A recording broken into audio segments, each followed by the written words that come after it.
Hello, ladies and gentlemen, and welcome back for a Friday edition of the Steel City Sports Report, where we talk all things Steelers, Penguins, and Pirates.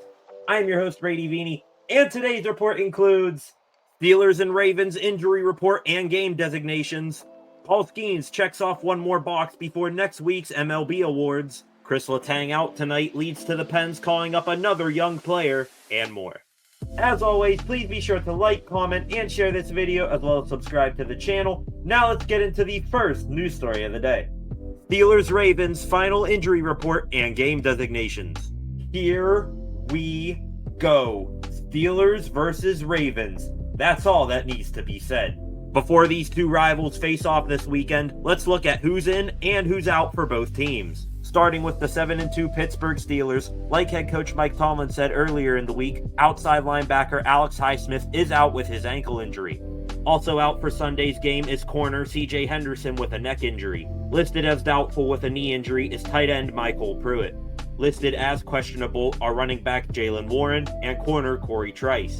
Warren popped up on the injury list Thursday with a back injury and was limited in Friday's practice, while Trice was a full participant and is trying to be activated off IR from his hamstring injury. All others on Friday's injury report will play, including running back Najee Harris and corner Dante Jackson, both of whom got banged up against the Commanders last Sunday, and wide receiver Van Jefferson, who suffered a quad injury Wednesday.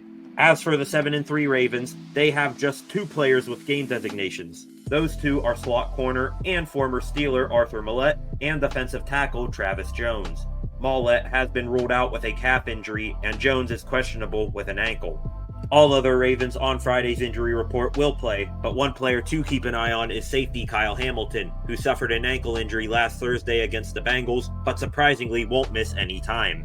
In just under 48 hours, the battle to sit atop the AFC North will commence, in what is the most highly anticipated game in this rivalry in the last half-decade. Kickoff for this Sunday's game is scheduled for 1 p.m. Eastern Time, and nobody on either side of this matchup can wait. Paul Skenes checks off one more box before next week's MLB awards. Doesn't it feel like every other day Paul Skenes gets another accolade? Not that we're complaining or anything. Last night, Major League Baseball announced its 2024 All-MLB First Team and All-MLB Second Team. Who would have thought that after starting the All-Star Game and being named a finalist for both NL Rookie of the Year and NL Cy Young, that Paul Skenes will make the All-MLB First Team in his rookie year? I'll answer that. Everyone did. It would have been a complete joke had a pitcher with a record of 11-3, a 196 ERA, and 170 strikeouts and 133 innings pitched not make the first team. Skenes making the All-MLB First Team is just one last accomplishment for him to put on his already impressive resume before he tries to become the first rookie since Fernando Valenzuela to win Rookie of the Year and the Cy Young in the same year. We all love Paul, but I'd be ignorant not to mention that Skenes' competition for the Cy Young in Chris Sale of the Braves and Zach Wheeler of the Phillies also made the All-MLB First Team. However, on the second All-MLB team was Padres outfielder Jackson Merrill, and never have I ever seen a player on the second team beat a player on the first team for an award. We now anxiously wait to see if Skenes can bring home one or two last pieces of hardware from his rookie season next week. Congratulations, Paul Skenes, on being named to the All-MLB First Team, and best of luck in winning next week's awards. The internet is now in a frenzy over this Pirates player's baseball card. On the topic of that Pirates pitcher, a new ultra-rare baseball card is now out in the world somewhere, and people are flocking to stores trying to find it. Popped, one of the biggest collectible card companies in the world, announced this week that a one-of-one Paul Skenes autographed rookie debut card that has the MLB debut patch from Skenes' jersey has now been released and can only be found in one random pack of their 2024 Topps Chrome update. I'm sure tons of people would offer a king's ransom to get their hands on this small collectible, and that includes the Pirates organization itself. Yes, today on X, the Pittsburgh Pirates posted that they would love for whoever finds the card to bring it to PNC Park so that it can be displayed for all Pirates fans to see.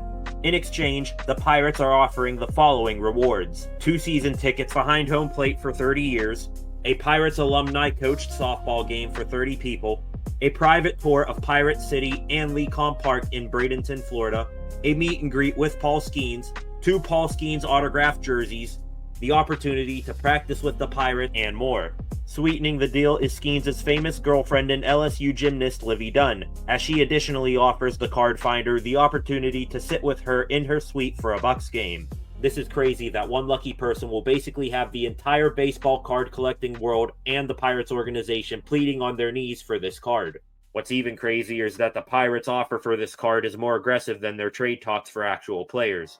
Are you guys going to buy a Topps Chrome update pack in the hopes of getting this card? If you do get the card, would you accept the Pirates trade offer? Let me know in the comments below.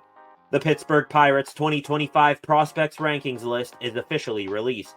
One thing that I believe Major League Baseball does better than any other professional sports league is promote its up-and-coming talent and future superstars. And one team that promotes its prospects the most, mainly because ownership is too cheap to pay and keep talent on the MLB roster, is the Pittsburgh Pirates. Well, yesterday, Baseball America released its top 10 prospects in the Pirates organization. The Bucks prospect list is highlighted by some of the best pitching prospects in baseball, including Bubba Chandler, Thomas Harrington, and Braxton Ashcraft, to go along with some high-potential infielders such as Connor Griffin and Termarr Johnson. Should Pirates management put some real effort into acquiring impact players for the Major League roster, some of these prospects will be stellar reinforcements when pushing for the postseason. Looking at some of the names on this list, guys like Connor Griffin, Wyatt Sanford, and Levi Sterling won't be ready for the big leagues until 1 or 2 years from now.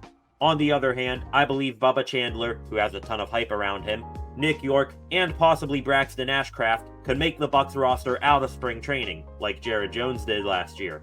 If I had to guess, we should see 3 or 4 of these prospects make it to Pittsburgh at some point this season, unless a few get traded for bona fide big league talent. Regardless, let's hope the Pirates coaching staff can get these prospects moving through the pipeline quickly so they can help the main club make some noise for the next few years. And lastly, Chris Letang being out for tonight's game leads to the Pens calling up another young player.